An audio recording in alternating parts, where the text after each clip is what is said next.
मैं सड़क किनारे खड़ा सी, एक दोस्त जिहड़ा है सामने गुजर रहा सी और एक लड़का उसनू कह रहा सी कि यार देख तेरे अंदर बदबू आंदी है। मैं उसनू सख्ती नाल डांटिया और उसनू कहा कि तू इत्थों नस जा। तो मैं ਉਹਦੇ करीब गया, मैं कहा यार इसे शक कोई नहीं कि तेरे को जिहड़ी है ना जी बदबू का अंसर है, थोड़ी बहुत ऐसा महसूस होंदा है, की वजह है।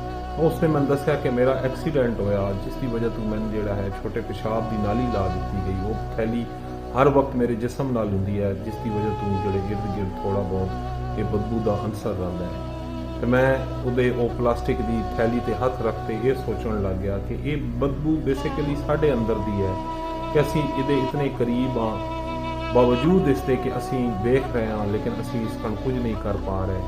बेसिकली साढ़े किरदार बदबूदार हो गए ने। लिहाजा मेरे दोस्तों साड़ी ये जिम्मेदारी है कि साढ़े इर्द गिर्द ऐसे लोग जिहड़े इतनी जुरत नहीं रख